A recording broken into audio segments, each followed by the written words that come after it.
Buonasera, benvenuti. Non tutti mi conoscono, io mi chiamo Laura Magagnin e lavoro presso la Biblioteca Civica di Jesolo e questa sera vi do il benvenuto a nome della mia responsabile, la dottoressa Romina Franchine, che questa sera non è potuta essere qui, ma vi fa anche voi, vi dà un caloroso benvenuto da lontano. Abbiamo deciso di proporre questa serata perché volevamo una serata all'insegna un po' del divertimento, della leggerezza, e sappiamo quanto ce ne sia bisogno di questi tempi. Quindi diciamo che come biblioteca siamo sempre molto lieti di accogliere anche le proposte che ci vengono dal basso. Questa cosa è venuta dal gruppo di lettrici volontarie Volta alla Carta, che ringrazio molto, per fare appunto una serata un po' diversa dal solito. E quindi, come avrete modo di leggere dal programma di sala, è un po' una carrellata immunitaria che non c'è più ma che ci ha fatto tanto ridere. E quindi ringrazio tantissimo anche l'Associazione Culturale Fidelio Scuola di Musica Monteverdi con la professoressa Sabrina Comin e il suo fantastico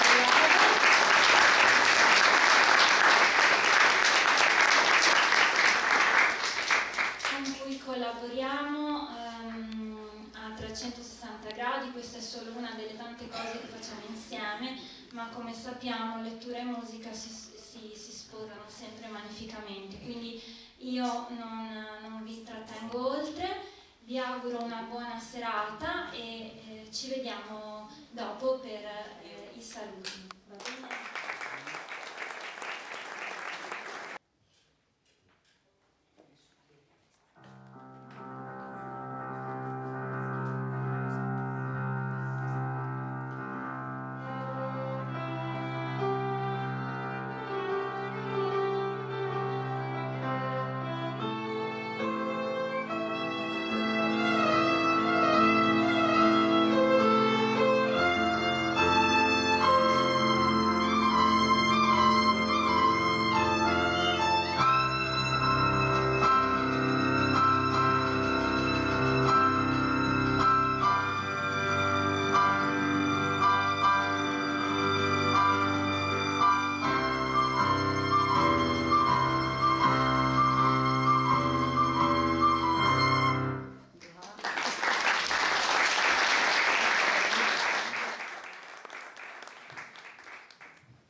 Centro Pertini della ridente e giocosa località balneare di Jesolo andrà in onda a Carnevale ogni risata vale.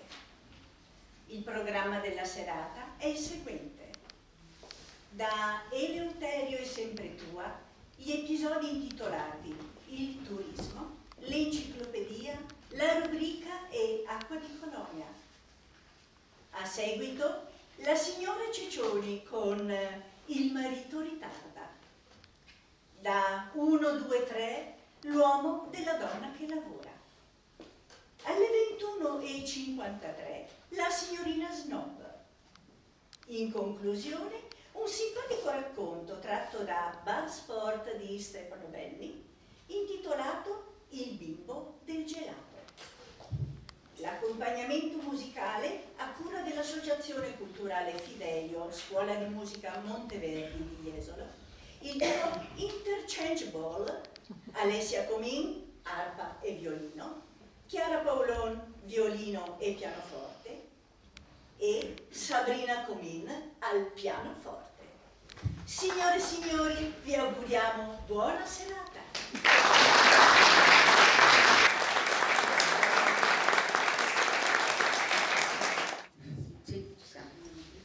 Roma Trastevere, 13 febbraio. Caro Eleuterio, dallo stesso balcone dal quale la mia sorellina e io guardavamo il cielo e sognavamo sogni rosa, oggi, guardando il cielo, sospiriamo deluse. Nel terrazzo di fronte un bambino gioca con un aquilone e io penso che l'aquilone è un neo colorato mosso dal vento sul velo limpido del cielo. Penso anche che se il cretinismo fosse un partito, tu ne saresti il leader. Incrementare il turismo è essenziale, Eleuterio. Sempre tua.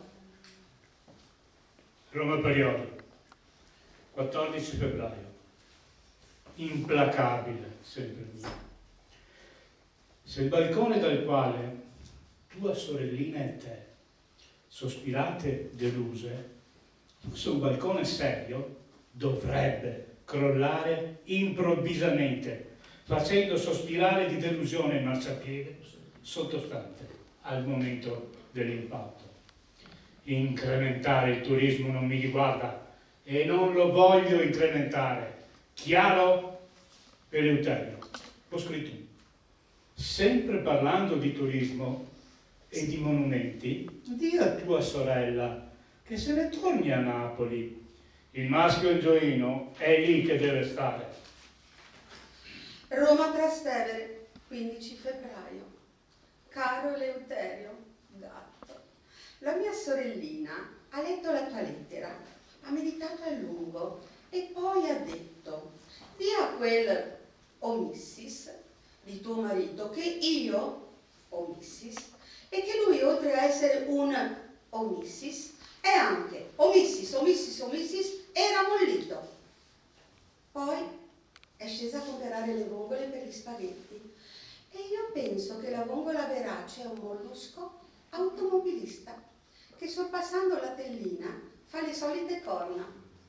Penso anche che incrementeremo il turismo comunque, perché sì, Eleuterio, il turismo va incrementato, sempre tua. Incredibile, sempre mia.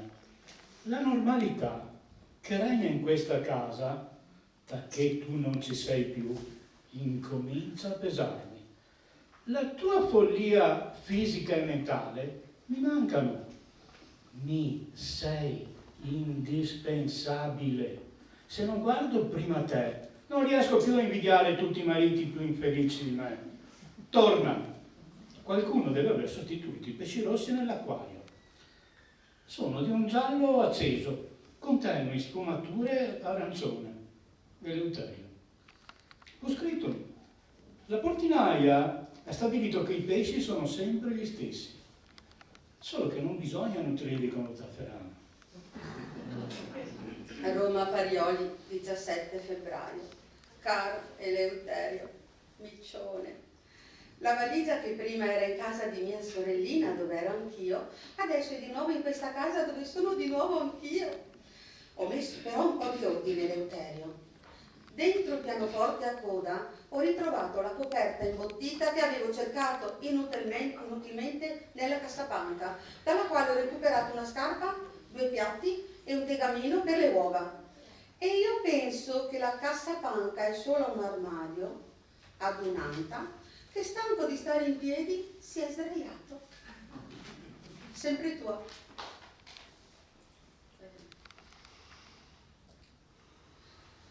Penso anche alla nostra ultima lite. Ricordo tutto perfettamente. Sei entrato in casa urlando come una belva.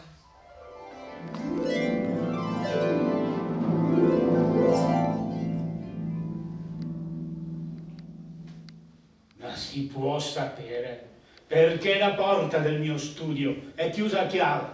Silenzio!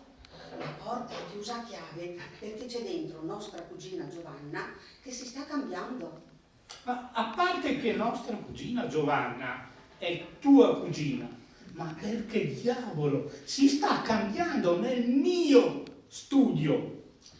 Perché nella camera degli ospiti c'è zia Giuseppina, che non può stare in camera nostra perché lì ci sono i De Rossi, moglie e marito. Non ho capito. Ma tutta questa gente, che ci fa qua dentro? Eleuterio, abbiamo deciso di incrementare il turismo. Zia Giuseppina viene da Bari, la cugina Giovanna viene da Firenze e i De Rossi sono arrivati da Torino.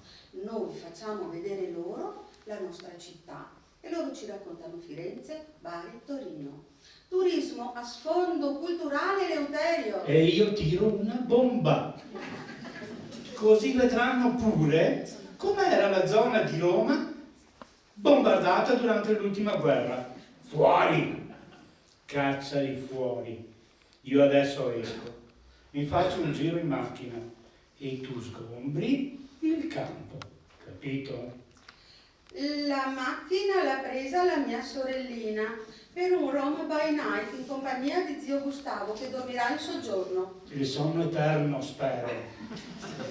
Chi è zio Gustavo? È lo zio di un'amichetta della mia sorellina. Proprio qui dovevate organizzare l'albergo. Ma che ti dice il cervello? Mi correggo. Ma che ti dice quella roba che hai al posto del cervello? Eleuterio, il turismo è utile e redditizio. Mia cugina, che ha la cartoleria, ha portato in regalo alcune cartoline. Zia Giuseppina, invece, 1 chilo di orecchiette da Bari. E zio Gustavo ha portato una bottiglia di Amarena e De Rossi, un oboe e un violino, con i quali stasera suoneranno musica classica per noi. No. Suoneranno la marcia funebre per loro. Sbatti fuori tutti. Ti faccio vedere la più bella imitazione di Orazio Coclite contro gli invasori. Zitto, non gridare, che svegli il bambino dei De Rossi. Anche il bambino c'è. E allora, ti faccio vedere pure l'imitazione di Erode. Fuori! Eleuterio, posa quel trumò. Eleuterio, non fare scherzi. Ma in stato così serio, sgombra il terreno o spacco tutto? Eleuterio, il turismo va incrementato. Gli scambi culturali. Oddio, me ne vado. Sì, ma prima cacciali via tutti. Va bene, li caccio. Ma tu sei un brutto e io torno dalla mia sorellina. Ricordo tutto perfettamente, Eleuterio, ma quando rientrerai farò come se niente fosse successo. Ciao. Ciao Eleuterio, sai che cosa ha pensato la mia sorellina? Che bisognerebbe sburocratizzare la prassi per gli stanziamenti settimanali che servono a... Spedirvi su Marte con un volo di sola andata. Tu e tua sorella.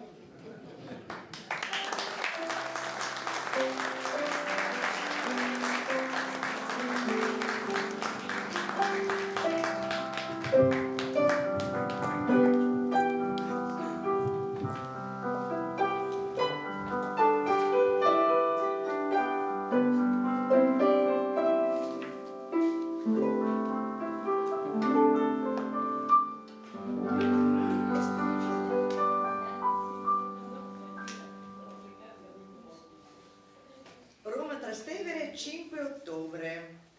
Caro Eleuterio, la casa che mi vide in fasce oggi mi vede in lacrime. Il nostro battibecco di ieri mi ha lasciata scossa e agitata, così come mi lasciano scossa e agitata i primi piani televisivi di Ernesto G. Laura, ai quali proprio non riesco ad abituarmi. Dalla finestra vedo il Lungotevere e penso che il Lungotevere in fondo non è che la via del mare e del fiume.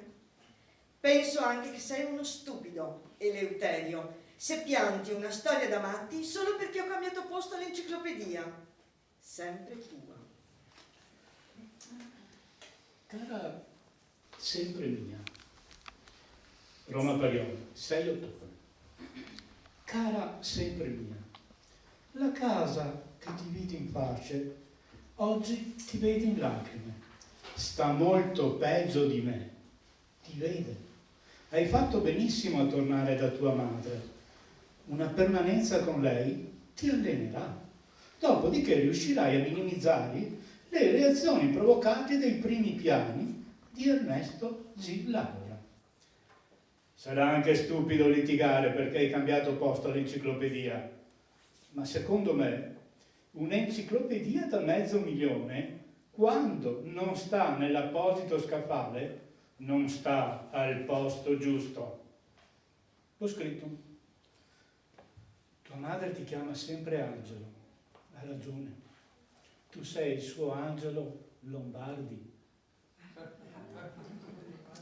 Roma Trastevere, 7 ottobre. Caro Eleuterio. Gatto. L'accrescitivo gattone potrebbe suonare alle tue orecchie come un vezzeggiativo e io, non accrescendo, non vezzeggio. Credo che mia madre non stia molto bene. Passeggia per il soggiorno pronunciando con sempre maggiore convinzione il vocabolo deficiente. E io non me ne spiego la ragione. Ah sì, me la spiego. Nel soggiorno c'è una tua fotografia. Guardo fuori. In alto ci sono tante nuvole nere. E io penso che le nuvole nere sono le pozzanghere del cielo. Sì, forse l'enciclopedia sarebbe dovuta restare nello scaffale apposito, ma che potevo fare? La storia dell'arte era molto più pesante e non avrei mai avuto la forza di trasportarla di là. Sempre tua. Parioli, Roma, 8 ottobre. Inimitabile, sempre mia. È inutile. Più di 3 giorni, senza di te. Non resisto. La tua assoluta mancanza di cervello, che traspare evidente da ogni tua espressione, mi manca. E mi viene così a mancare il costante motivo di rancore verso tua madre. Ho tentato di sostituire la tua vacuità ascoltando una radiocronaca di Paolo Rosi, ma anche se può sembrare incredibile, hai vinto tu. Torna, anche perché non sto bene. Uno strano senso di freddo umido mi assale ogni volta che mi corico. Ciao. Ho scritto. Non sto male. La portinaia ha scoperto che il senso di freddo umido che provavo nel coricarmi era determinato dall'acqua che, filtrando sotto la porta del bagno, era arrivata all'altezza del letto. Eleuterio. Roma Parioli, 8 ottobre. Caro Eleuterio, micione, sono di nuovo vicino a te, che non sei vicino a me perché sei fuori, ma tornerai presto a casa. Ho rimesso l'enciclopedia al proprio posto e penso che un'enciclopedia non è altro che un professor Cutolo in 10 volumi. Sto pensando anche al futile motivo per il quale litigammo giorni fa. Era uno dei nostri calmi dopo cena. Tu leggevi e io ero lì che facevo le parole incrociate.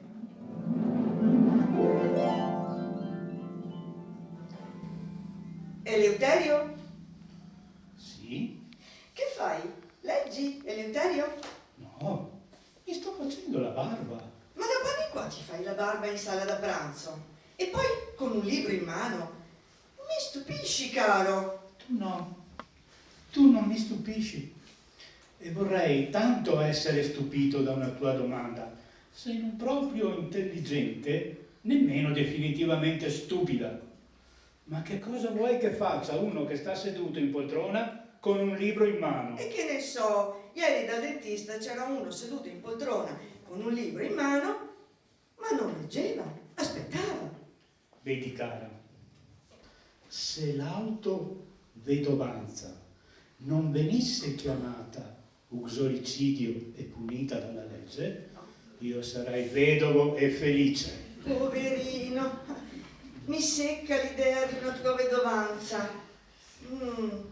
Ho l'impressione che dovrei collaborare alla cosa. E nemmeno spontaneamente. Assassino! Eleuterio, telefona alla polizia. Di che abbiamo un assassino in casa. Stai calma, ti difenderò io, facendo uno sforzo su me stesso. Posso ricominciare a leggere? Certo, ma prima, per favore, Dimmi la cosa che volevo sapere quando ti ho chiesto se leggevi. E che cos'è? Vorrei sapere in quale fiume fu annegato San Giovanni Nepomuceno. Deve essere un fiume di 7 lettere.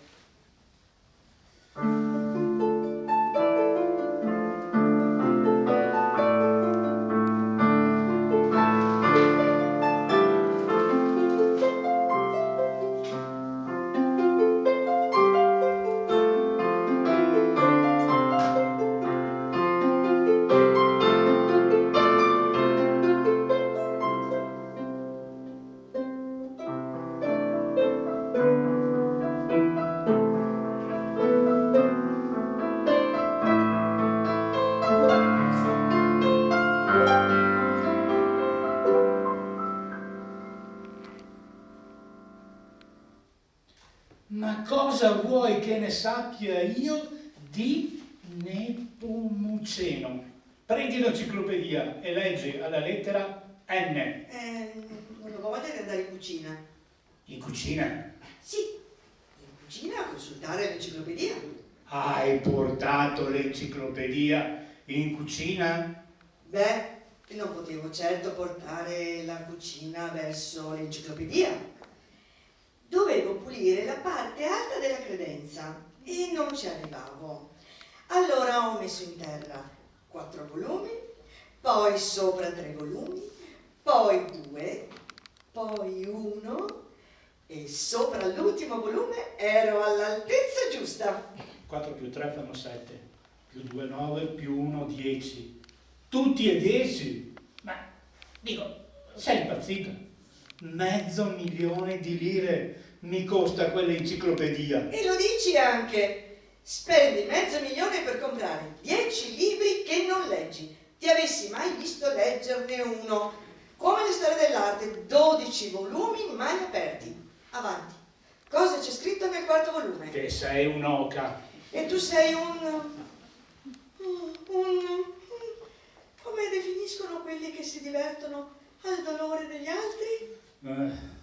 Sadici. Ecco, sei un sadico e aveva ragione mia madre. No, non può essere. Non so a cosa ti riferisci, ma tua madre non può comunque avere ragione. Una donna che si dimentica di mettere nel cranio di sua figlia quel minimo di materia grigia necessaria a non farle usare un'enciclopedia come scaletta da cucina, non può aver ragione. E invece sì. Avrei dovuto sposare il tenente dei carabinieri, che adesso è colonnello.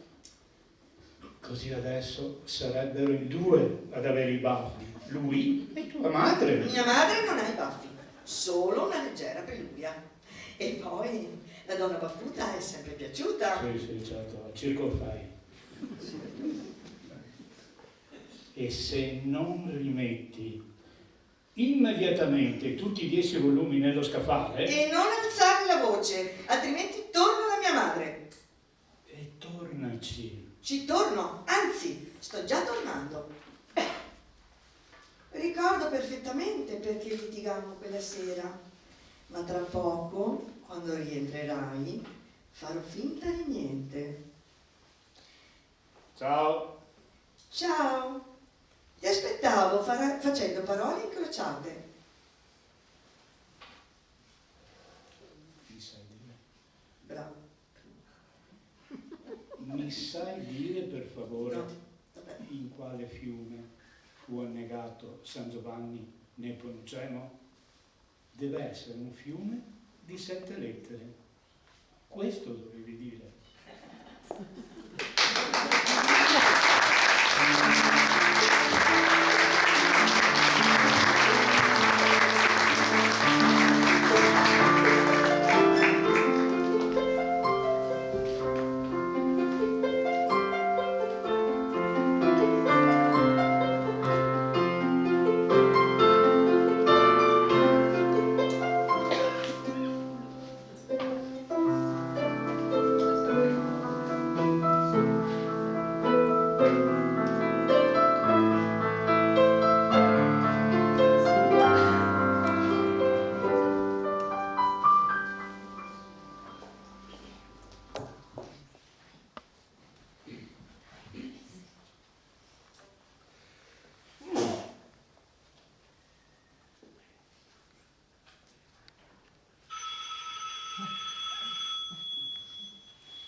Pronto? Mamma? Sei te? E se è tardi perché mi telefoni? Ah, te dovevo da chiamare io? Mi sono ricordata, mi stavo a riposare. No, che non ho mangiato, Giovanni ancora non è venuto. Beh, che te devo dire? Di solito quando che sono le 8 sta a casa, capino? Perché che ore so? Mezzanotte. Vedi un po'. Perché mezzanotte quanto fa? Le 24. E le 8? E 20. 1, 2, 3, 4. Stai in ritardo di 4 ore, che ne devo stare in pena? Ma te avresti già telefonato. È che in ufficio mezzanotte non ce lo trovo, hai capito? Ma se si intesa male. Ora ci provo. Te saluto mamma. E saluta mio papà. E a Maria. E Giuseppe. E a Sora vi sono i 6 evussi. Un bacio al buco.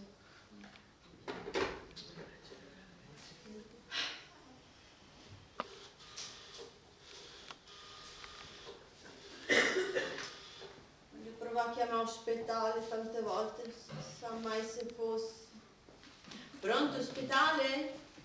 Senta, mi scusi, mi saprebbe da dire se c'è stato per caso ricoverato qualcuno del cognome Ceccioni e del nome Giovanni?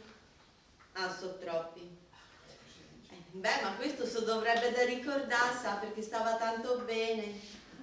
Ah, solo cronici. Sì, ho capito. Senti, in caso dell'incidente rispondono sempre loro? Mamma mia, un altro numero si mi regge il dito, quanto mi torzono, è una cosa tremenda.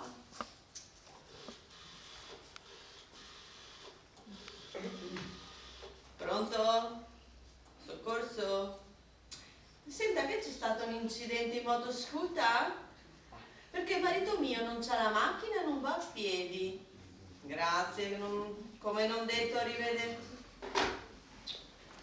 Madonna del divino, mo mi tocca da chiamare Obitorio.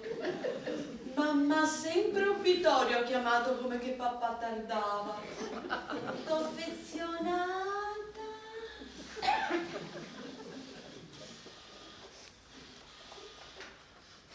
Pronto? Vittorio? E Sor Mario? Senta, sono la figlia della Sor Augusta, quella maritata a Ceccioni. Che c'è niente per noi?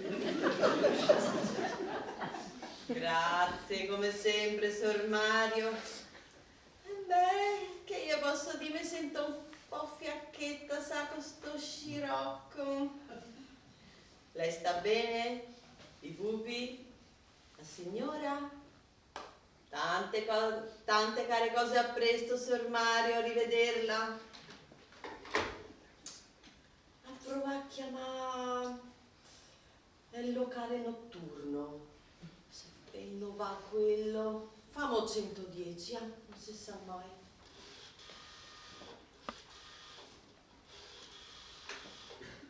Pronto?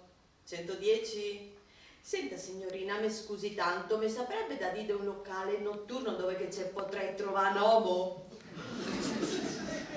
Costumata! Senti, a loro sempre nervose stanno che ne trovano marito, Voglio provare a chiamare un sombrero su quei locali esotici che tanto al marito mio gli piacciono.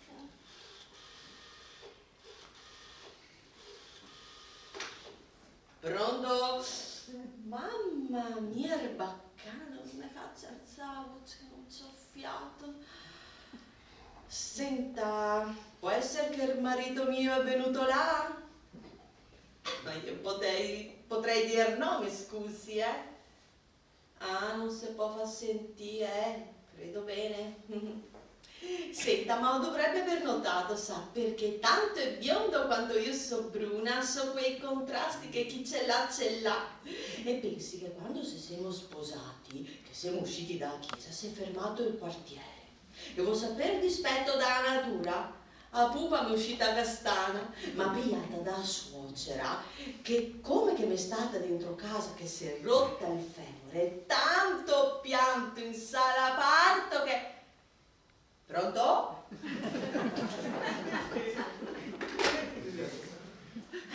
Mo se chiama mamma che io dico a quella che non l'ho trovato, Ma che è sto rumore? Che viene dalla camera? Ma che c'è qualcuno? Ah, sei te? Ma a che ora sei tornato? Alle 7:30? T'avevo sentito.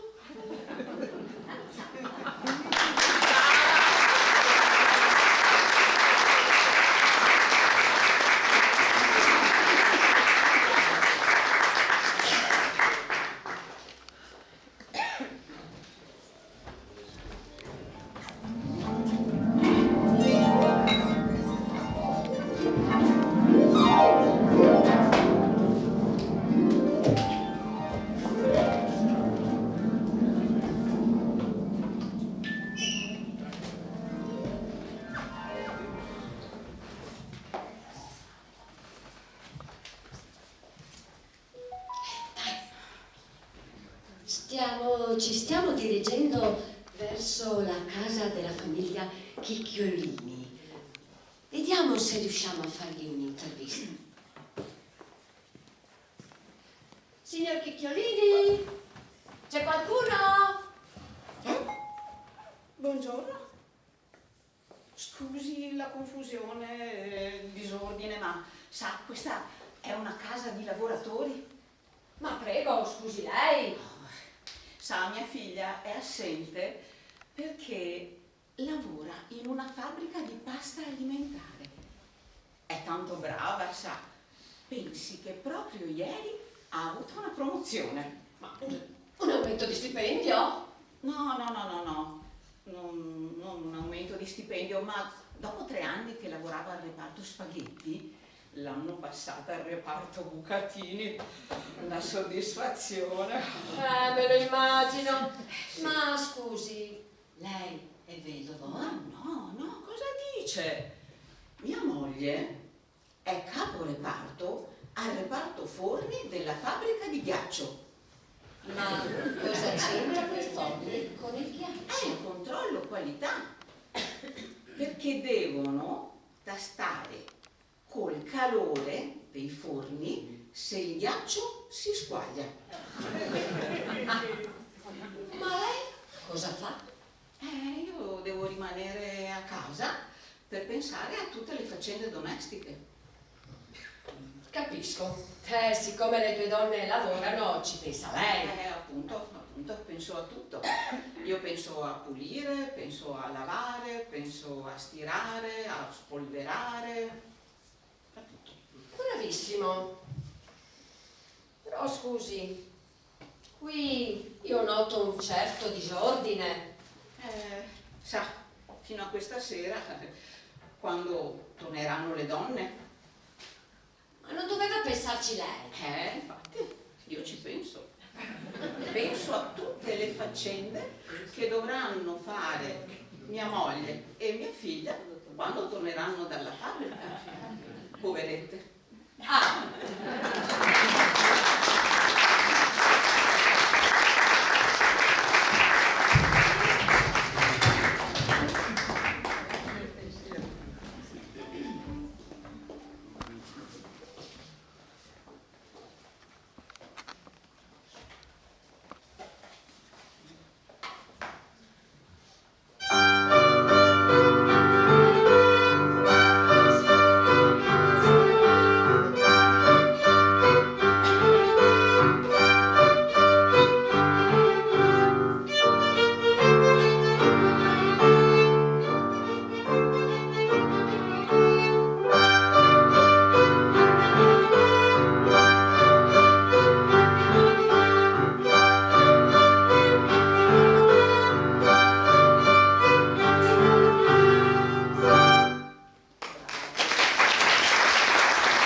Trastevere, 31 ottobre 1973.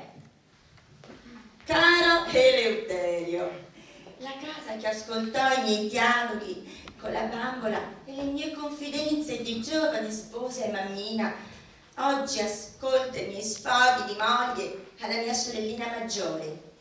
La nostra ultima lite mi ha sciocchizzata, quasi quanto l'abito indossato da Orietta Berti se ne fa in televisione. Guardo i vicoli di Trastevere e penso che i vicoli sono sentieri di campagna venuti in città, con la presunzione di diventare strade. E penso anche che sei un cretino, Eleuterio. Le riforme sono necessarie e vanno attuate, sempre tua. Roma Parioli, 1 novembre. Ineluttabile, sempre mia. La casa che ascoltò i tuoi dialoghi con la bambola e oggi i tuoi sfoghi con la sorellina maggiore sta molto peggio di me. Ti ascolta. Spero tu stia bene con tua sorella. L'antiquariato spinto ti ha sempre affezionato. A proposito, sei riuscita a decifrare i geroglifici che Ramsete II le fece dipingere sull'involucro che la tiene unita? D'accordo. Le riforme vanno attuate, ma incomincia con quella burocratica del tuo cervello che assimila con esasperante lentezza qualsiasi concetto. Eleuterio.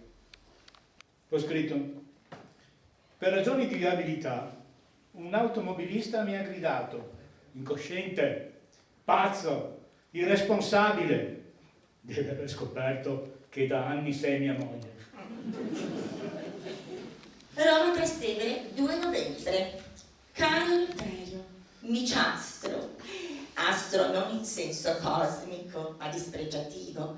La mia sorellina ha letto la faccetta dei geroglifici e dopo aver pronunciato frasi che io non scrivo, per non rubare il mestiere a Moravia, ha fissato con odio la testa del cervo imbalsamato appesa al muro e gli ha detto: buongiorno Eleuterio.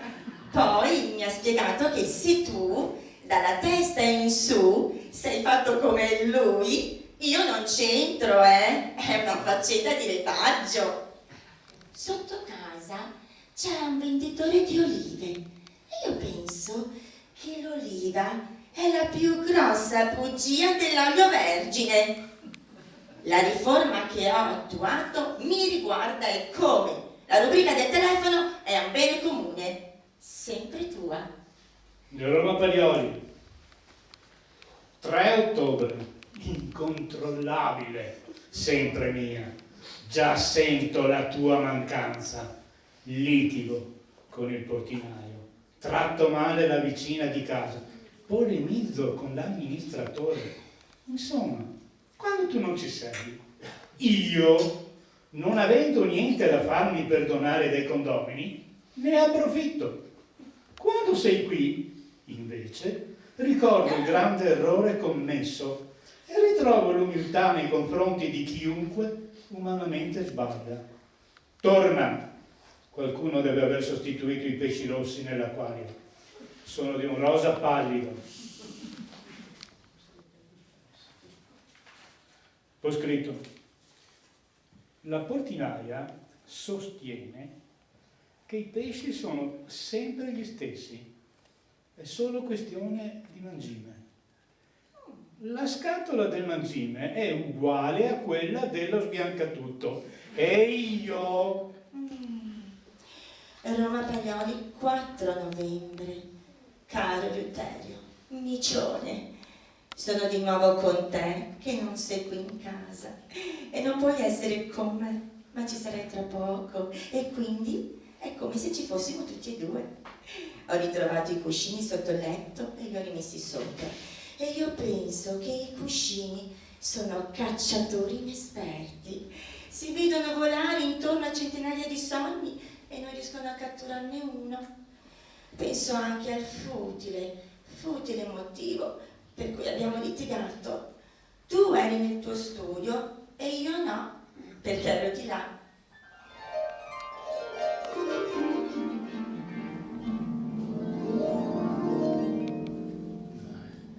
Ma si può sapere dove diavolo hai messo la mia rubrica del telefono? E intanto la tua rubrica è di tutti e due, quindi è più mia che tua. E poi è nella scrivania, come sempre, Eleuterio. Non c'è. C'è, solo che se cerchi quella rossa non la troverai mai, perché non è più rossa, ma gialla. È sempre stata rossa. Voglio quella rossa. È stata, Eleuterio. Io sono per le riforme e la rubrica andava ristrutturata. Adesso è gialla, eccola. Devi cercare un numero di telefono? No, ma no! E quando mai uno che chiede la rubrica del telefono deve cercare un numero di telefono? Mi devo documentare sulla formazione della nazionale italiana che incontrò il Real Madrid nel 1938 in Azerbaigian. Le notizie sportive non si cercano sulla rubrica del telefono, Eleuterio. Certe volte mi stupisci. E tu mi stupisci sempre. Devo cercare il numero del meccanico. E allora cercalo, Eleuterio. Oh, è segnato alla lettera K. E alla lettera K. Perché alla lettera K? Perché mi sembra logico. È il cugino del garagista, no? E tu, cugino, come lo scrivi? Con la lettera B? No.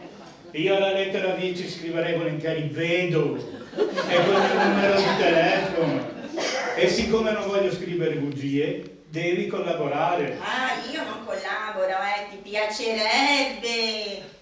Perché si vede. Sì, per un numero di telefono saresti pronto a uccidere una donna. Chi ha parlato di donne? Io sto parlando di te. Ma tu guarda che cosa mi hai combinato. Meccanico stava tanto bene alla lettera M. No, alla lettera M c'è il numero di mia sorella, ma per non creare confusioni, e nel caso dovessi chiamare tu, ho scritto anche mia cognata.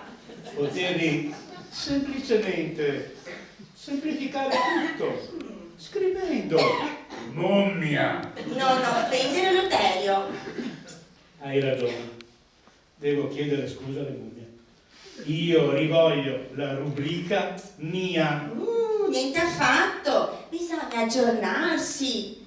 Eleuterio, anche i libri di scuola sono fatti in un altro modo, più facilmente assimilabili. Io non devo assimilare, io semplicemente devo aprire la rubrica alla lettera I e trovare il numero del idraulico. Il numero dell'idraulico lo troverai alla lettera Q, quello che aggiusta il rubinetto. Senti, mi ridai la vecchia rubrica o io cerco la lettera E, edificio dove abitano i carabinieri. Ti strozzo per costituirmi, chiaro? Eleuterio posa il cordone della tenda. Ah, io me ne torno da mia sorella, anzi guarda, ci torno subito. Ricordo perfettamente perché litigammo, ma quando rientrerai, dato che sei fuori, farò finta di niente. Ciao. Ciao Eleuterio, pensavo di rimettere in ordine un po' le tue carte, riformando un po' il sistema,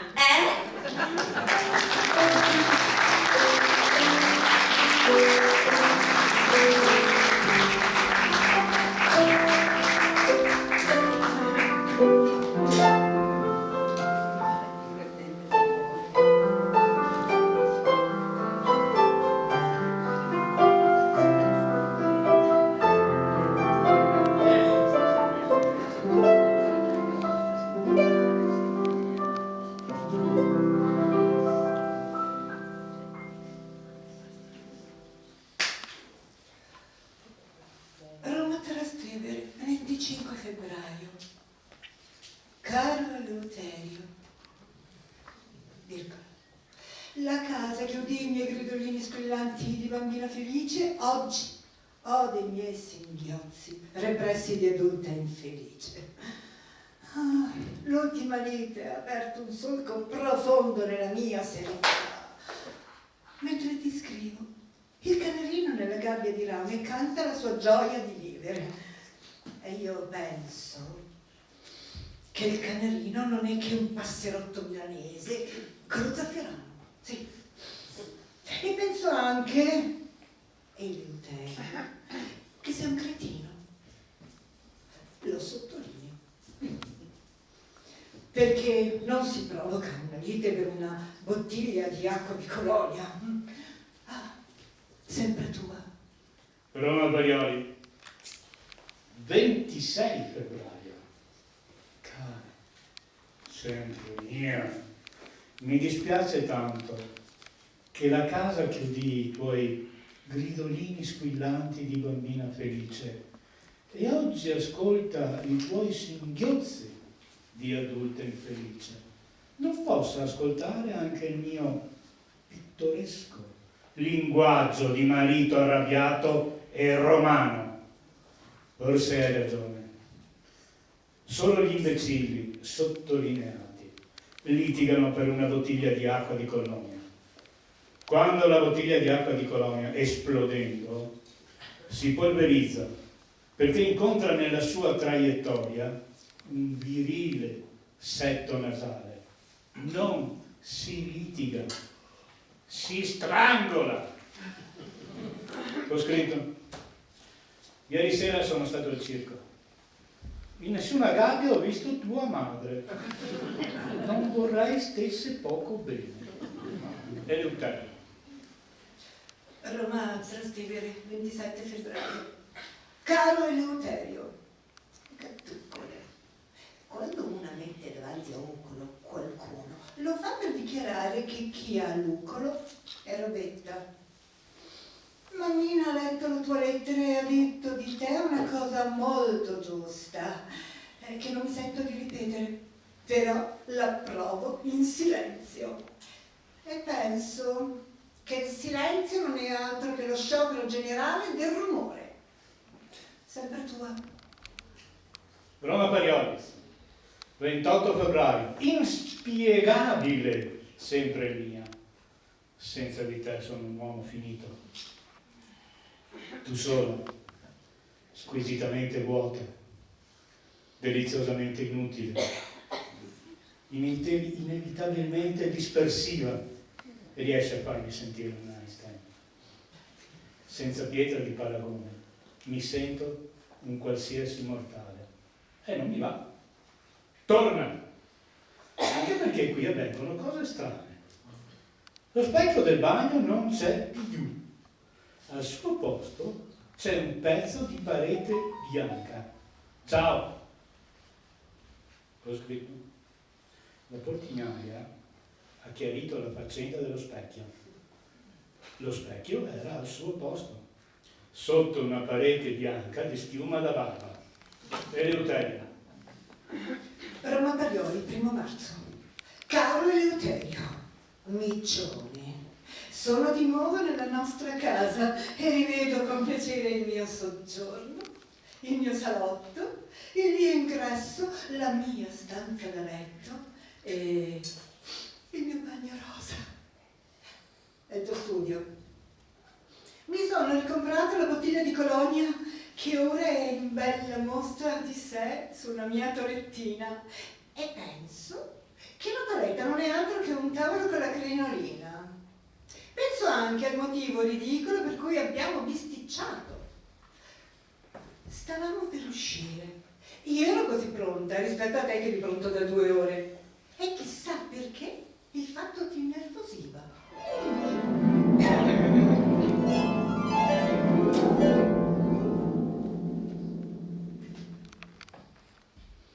Sono le 10. Le 10. Avevamo un appuntamento alle 9. Alle 7:30 tu hai cominciato questo assurdo tentativo di restauro. Insomma, sei pronta o non sei pronta? Ma sono pronta! Devo soltanto rifarmi il trucco, pettinarmi, vestirmi e poi per tutto il resto sono prontissima! Se ti devi rifare il viso, rifatelo. Ma non dimenticare che anche l'occhio vuole la sua parte. Il mio occhio, chiaro? E sbrigati, io sono pronto da 2 ore. Ma tu non devi mettere le ciglia finte, io sì! Se non mi metto le ciglia finte, qualcuno, la gente dirà guarda quella, senza le ciglia finte! E invece se vedono te con le ciglia finte dicono ah, guarda quello con le ciglia finte! Ah, capisci la differenza? Ho capito perfettamente. Soltanto una differenza, quella che passa fra te e un'oca. E quale sarebbe la differenza? Il cervello, l'oca ce l'ha. Ho l'impressione che tu voglia provocare una mia reazione, Eleuterio, ma io non reagisco, no, caro. Così impari. Ti vuoi rendere conto che una donna ha il dovere di aggiustarsi un po', Va bene, ma cerca di non esagerare con l'ottimismo. Ah, stai facendo lo spiritoso, Eleuterio? No, sto facendo il sarcastico. Per caso sai che cosa vuol dire? Ma certo che lo so. Credi forse di sapere solo tu quello che invece so anch'io? Il sarcasmo è quella specie di cosa che somiglia alla fretta. Quella specie di agitazione spasmodica. Quello è l'orgasmo. E perché lo dici? È quello che ho detto. Sono 2 ore che hai fretta, sei agitato, sei in uno stato di sarcasmo, insomma. Comunque, sono quasi pronta. Come ti sembro? Guarda. Purtroppo non sembri. Sei. Eleuterio, se è un'offesa, dopo facciamo i conti. Per adesso devo pensare al vestito. Che mi metto? Lo sapevo che prima o poi avresti formulato la fatidica domanda. Che mi metto? Appunto, che mi consigli? Secondo me ti dovresti mettere un sudario e darmi per qualche istante l'illusione di vederti, come da anni spero di vederti. No, non ho il sudario e se lo avessi non lo metterei perché sarebbe fuori stagione. Chi vuoi che sudi con questo freddo? Dai. Ma perché? Ma perché mi chiamo Eleuterio e non Enrico VIII? Sei un uomo senza aspirazioni, Eleuterio. Ti contenteresti di essere 8º. Un vero uomo dovrebbe desiderare di essere sempre primo. Sì, vorrei essere il primo a compiere il delitto perfetto. Insomma, ti vuoi vestire sì o no? Non gridare, che sei così maleducato quando gridi. Mi voglio vestire, ma non so cosa mettermi, perché non ho niente da mettermi. Ma mettiti quello che vuoi, il vestito nero. No, quello no. E mettiti quello bianco. No. Il nero dà troppo sul nero e il bianco non dà abbastanza sul nero. Ma così bianco poi mi fa pensare alla neve, poi io ho freddo, no? Potrei mettere il vestito blu, sì, andrebbe benissimo, ma non lo posso mettere perché è in tintoria. Allora, non ho niente da mettermi. E in quell'armadio cosa ci tieni, scusa? Tutte cose che non ho. Voglio dire che è come se non le avessi. Ha ragione la mia mammina quando dice che tu spendi un sacco di soldi per quei libracci, per quell'enciclopedia. Potresti invece al posto di quei libri comprarmi qualche vestito in più. Ah, questo dice lo Yeti. Mia madre non è felice. Tua madre dice di non essere lo Yeti, ma ne ha le prove. Eleuterio, stai insinuando? Quando si tratta di tua madre non insinuo, dichiaro. E io reagisco. Tu avresti dovuto reagire molti anni fa, quando tua madre ti ha convinto che un traliccio con i baffi e gonnella va chiamato mamma. faccio, Eleuterio? Ai! Il mio naso! Oh, scusami, se si tratta di colonia femminile, non maschile, così impari. E adesso torno dal traliccio. Voglio dire, la mia mammina. Ciao. Ricordo tutto perfettamente. Ma quando rientrerai farò finta di niente perché io sono una signora. Anche se non ho quasi niente da mettermi per uscire. Ciao. Ciao. È quasi pronto. Anch'io sono quasi pronta. Ci aspettano dopo cena. Oh, caro Eleuterio, c'è soltanto un problema. Non ho niente da mettermi. Ma come faccio,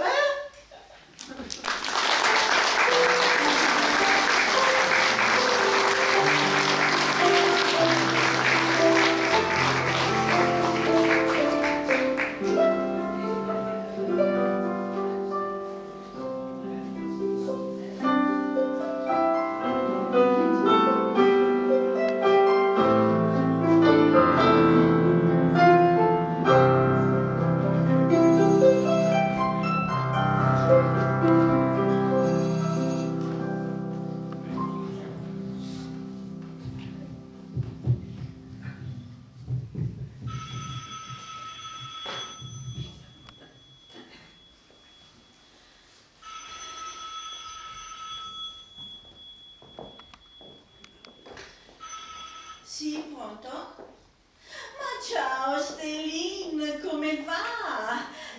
Ma no, senti, ti prego, guarda, non parlarmi di golf che mi si fa sull'anima vite doppia, guarda. No, tesoro, mi dispiace, che rabbia, no. Ma come fai a dire una cosa simile? Ma stamattina ho fatto una levataccia pregallica, guarda. Ma cosa? Alle 9:30 avevo già il clister americano. Senti, a proposito, sai, fallo perché non sai cos'è di bello.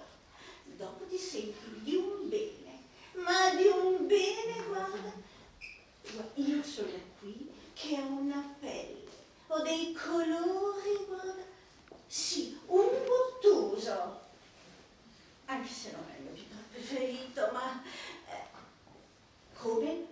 No, ma che? Pensa che dopo ho dovuto correre a casa, rotta, morta, squinternata, la casa piena di operai.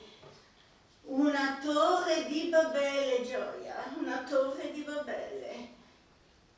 No, mi sono fatta semplicemente adattare a studio un quarto di cantina. E fa un po' meditabondo come Cenerentomo, non trovi? Ma no, niente, sono andata via di un liscio, ma di un tranquillo. Sai, niente barocchi, liberti, sì, quelle cose così, un po' ricciolute. Ho fatto tutto, di un pompeiano pre-eruzione, di un simpatico, guarda, oddio, veramente, una matata delle mie. E pensa che l'architetto ha lasciato in evidenza tutta la tubatura di scarico, ma di tutto l'intero edificio, che fa un effetto cloacona, ma che è tutto da vedere. Sì, poi ho scritto qualcosa tipo stereo, bar, quelle cose lì, sì. No, Stellin, non posso, colazione con mio fratello. Ma Gioia, io non lo vedo così poco che lo considero quasi un cugino. Senti, a proposito di parentele, vuoi ridere? Allora, ieri sera viene sul Pierone, no? E dunque si parlava di una cosa, tira l'altra, cosa tipo molto confidential, no? E allora lui mi racconta, tra le altre cose, che ha paura dell'acqua. Ma ti dico, terrorizzato solo a parlarne. Sì, tu lo conosci, sembra talmente bello, pulitino, tutto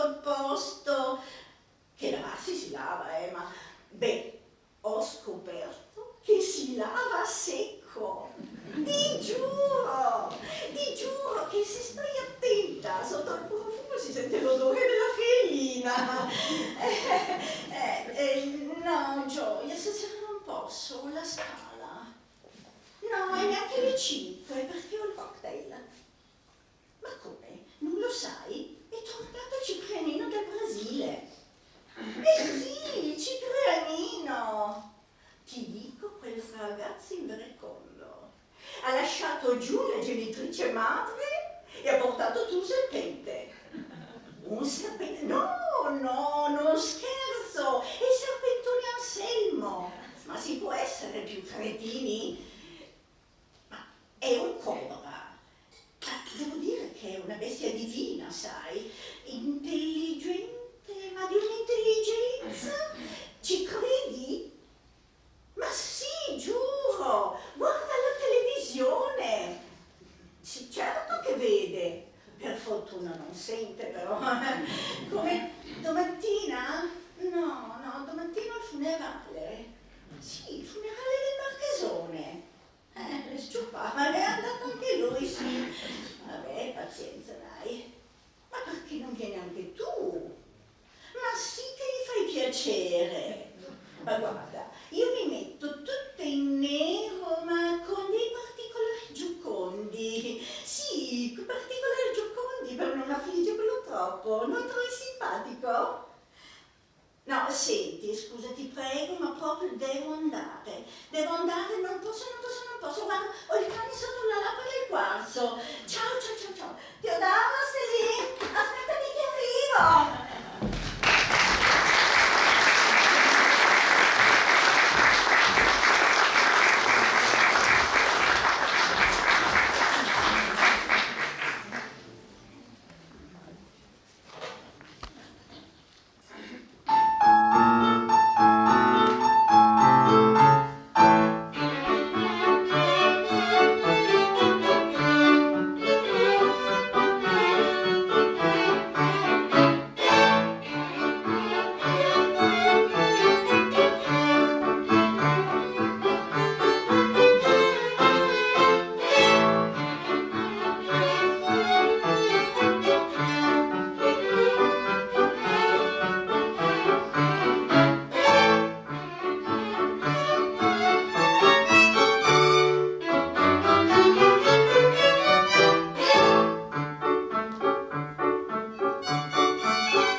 Il bimbo del gelato è un personaggio apparentemente innocuo.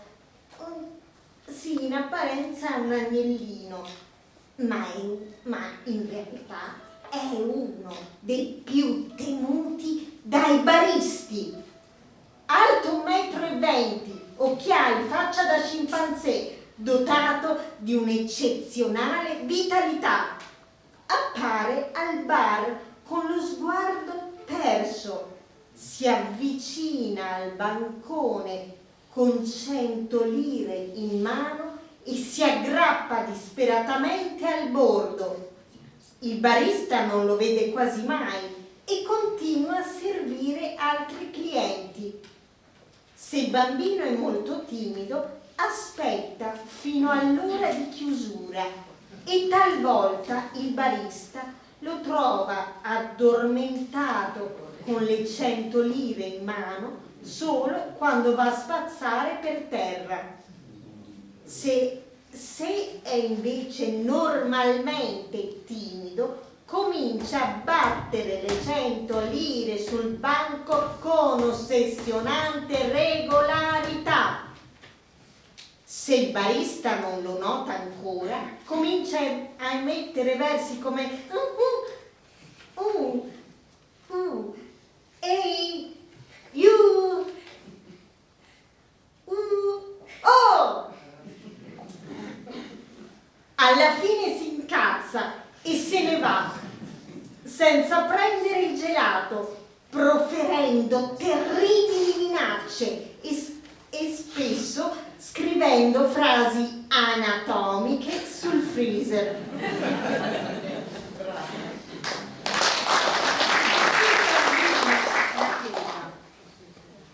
Se il bambino è invece un bambino furbo, va subito al freezer dei gelati, lo apre e ci entra con testa, spalle e metà del corpo.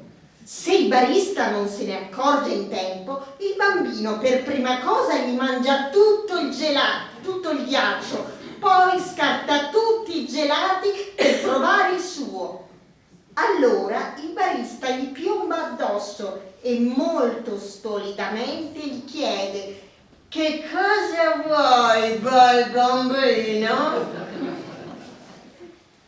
A questo punto il bambino gli chiede un gelato, ma con un nome assurdo tipo bananotto, antartidino, crema arancio, baden-baden,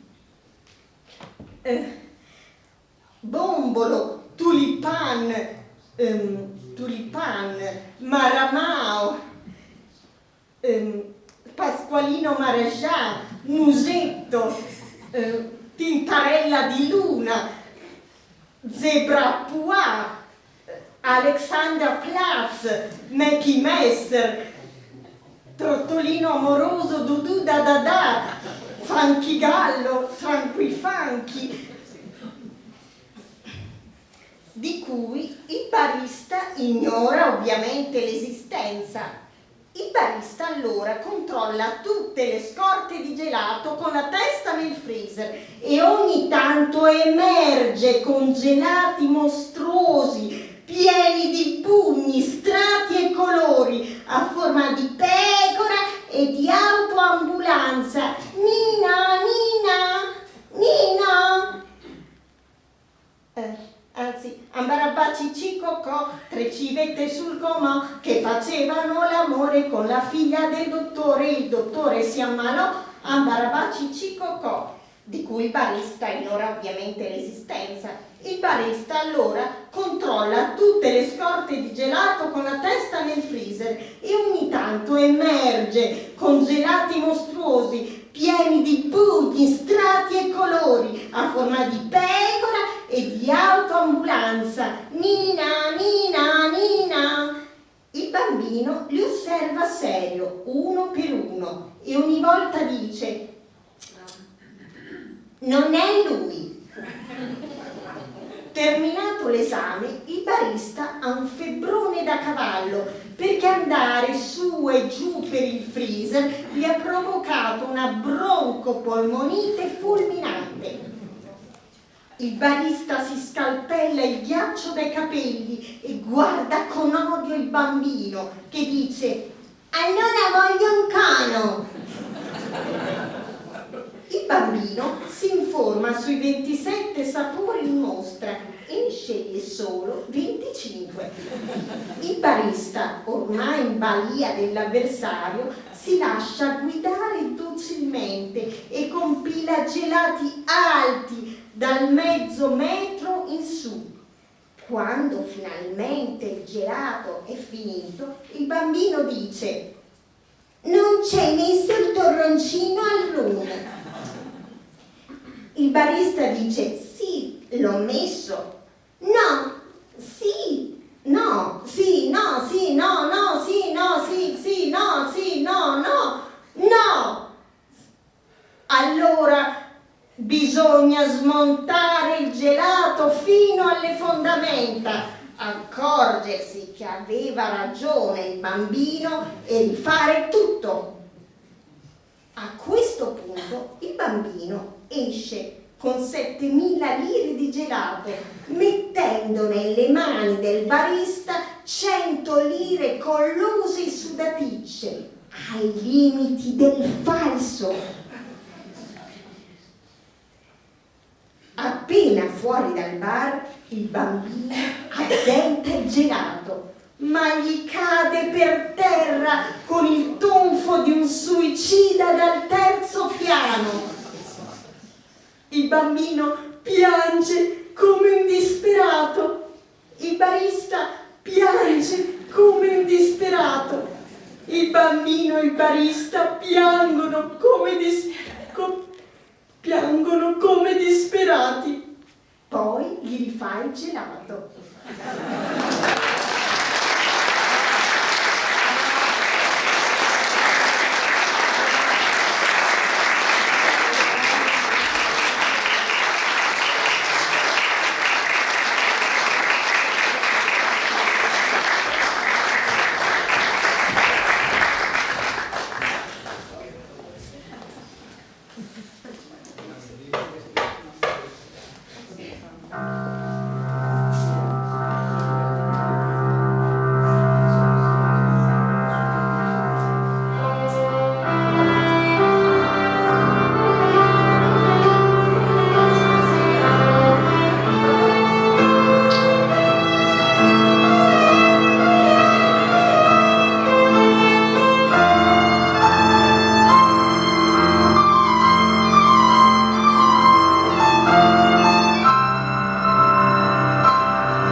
È terminata.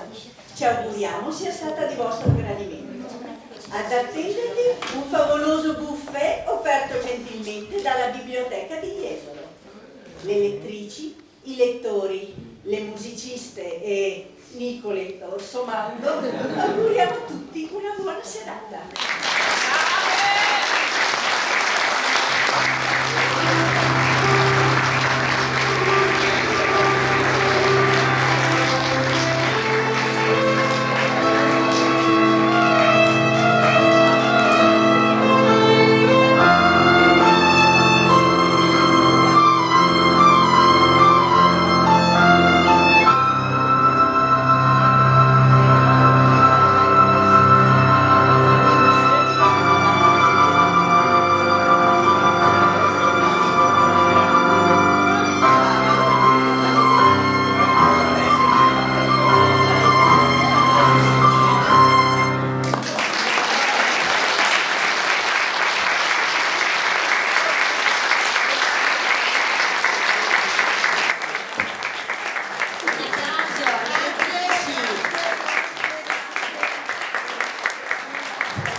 T'ha divertito?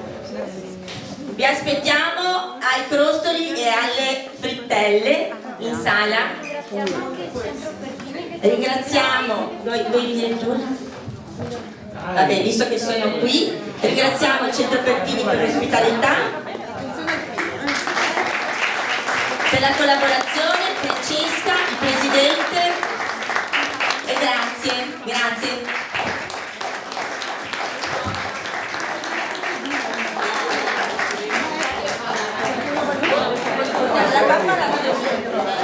Qualcuno può andare davanti ancora? Ma ti sei già accorta?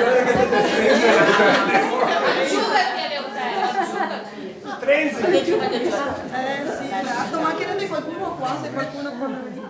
Ok, va bene. Ecco, sì, così,